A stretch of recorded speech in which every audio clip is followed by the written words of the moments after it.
ठीक है डॉक्टर सुधीर गुप्ता, मैं आपके पास आ रहा हूं। डॉक्टर सुधीर गुप्ता, मेरा सवाल आपसे भी बेहद सिंपल मैं रखना चाहता हूं। जब राजस्थान के पर्यटन की बात होती है तो उसमें कई सारी चीजें हैं, जैसे मान लीजिए हैंडीक्राफ्ट, या फिर मान लीजिए कलाकार, या फिर मान लीजिए वो लोग जो एक ऊंट लेकर सड़कों पर निकलते हैं इस उम्मीद में कि कोई बच्चा बैठेगा और 50 रुपए मिलेंगे तो मैं शाम को शायद अपने परिवार के लिए थोड़ा सा आटा लेकर जा सकता हूं। इस तरह के बहुत से लोग होंगे। साथ ही वो छोटी छोटी दुकानें जो मोमेंटोज बेचती हैं, चित्तौड़गढ़ चले जाएंगे तो हमें वहां पर टॉवर का मोमेंटो मिलेगा। तो ये तमाम लोग इंतजार कर रहे हैं, पर स्ट्रगल किस तरह से कर रहे हैं?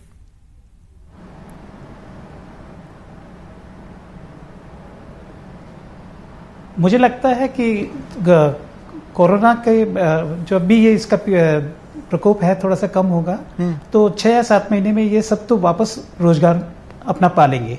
लेकिन जो मुझे लगता है कि ये एक मौका है कि हम अपने टूरिज्म इंडस्ट्री को नए सिरे से खड़ा करें। जैसे आपने कहा कि राजस्थान के मुकुट में सारे हीरों की चमक पड़ी हुई है, तो एक नया हीरा भी लगाया जा सकता है, वो है कोटा का। क्योंकि कोटा के साथ में जुड़ी हुई टूरिज्म की बहुत सारी संभावनाएं हैं। यहाँ का जो टाइगर रिजर्व है वो शायद अपनी खूबसूरती की वजह से बहुत जल्दी क्लिक करेगा। और एक जो सबसे बड़ा उसके साथ में प्लस पॉइंट है वो है कि यहाँ चंबल नदी से टाइगर देखा जा सकता है। ऐसा एक्सपीरियंस शायद विश्व में कहीं नहीं और हो सकता। इसके अलावा ये सारी चीजें जो हमें जो पीरियड मिला है 6-7 महीने का, जबकि हम चाह के भी बहुत कुछ नहीं कर सकते, तो हमें तैयारी करनी चाहिए कि कोटा को किस तरह से प्रमोट करना है। और साथ ही प्रमोट करने के तरीके भी बदलने चाहिए।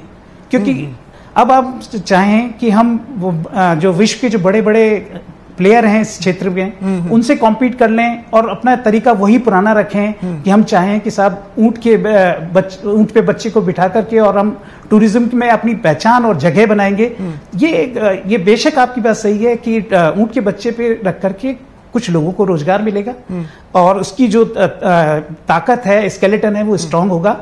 लेकिन हमें अब जब ये आप राजस्थान के स्तर की एक परिचर्चा कर रहे हैं, प्लान की बात कर रहे हैं, मैं प्रेजेंट सिनेरियो की बात कर रहा हूं, लेकिन मुझे खुशी इस बात की है डॉक्टर सुधीर गुप्ता कि आप कम से कम एक रियलिटी को देखने की कोशिश कर रहे हैं। लेकिन उस कंडीशन में भी सीढ़ी के सबसे नीचे की जो पायदान होगी वो स्ट्रगल कर रही होगी। आपके फ्यूचर प्लान में भी वो पोर्शन स्ट्रगल तो शुरुआत में करेगा ही, लेकिन इस वक्त वो क्या करे?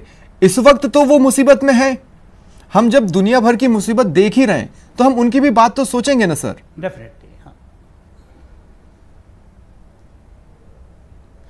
एक डॉक्टर होने के नाते मैं इस चीज को मेरे ख्याल से बहुत अच्छे से समझ सकता हूं जी। क्योंकि हिंदुस्तान ने लॉकडाउन करके और ये सारी की सारी आर्थिक गतिविधियों करके जो कुछ भी प्राप्त किया है वो वाकई सब्सटेंशियल है, ठोस है।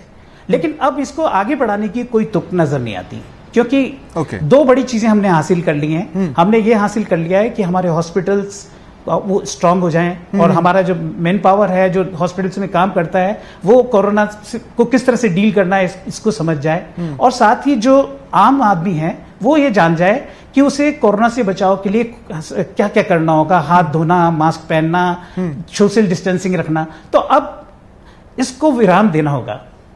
हमें ये चाहिए कि हम बहुत जल्दी अब ये जो एक बहुत बड़ा फॉरवर्ड लुकिंग स्टेप है कि हमने फ्लाइट शुरू कर दी है। हाँ, इसके अलावा अब तो देखिए मतलब इनिशियली आप इस चीज में रास्ता देख रहे हैं कि अगर डोमेस्टिक फ्लाइट चालू हुई है तो एटलीस्ट डोमेस्टिक टूरिज्म को चालू करने का एक गाइडलाइन बनाई जाए, उसका एक तरीका सोचा जाए ताकि जिन लोगों के पास रोजगार अभी फिलहाल नहीं है उन्हें एक रोजगार का प्लेटफॉर्म मिल पाए। मोटे तौर पर मैं आपकी बात को समझ गया। विश्वेंद्र सिंह जी, मैं सबसे पहले तो आपसे माफी चाहता हूं कि थोड़ा देर से आया, लेकिन दरअसल आप ही के विभाग से जुड़ी तमाम तरह की समस्याओं पर मैं एक बार की सबसे बात कर लेना चाहता था, इसके बाद आना चाहता था। विश्वेंद्र सिंह जी, आपको याद होगा ऊंट महोत्सव में एक ग्रामीण महिला अंग्रेजी बोलकर सुर्खियां बटोरती है और दुनिया भर के खासकर अपने प्रदेश के नेताओं ने भी उस वीडियो को ट्वीट किया था और गर्व महसूस किया था।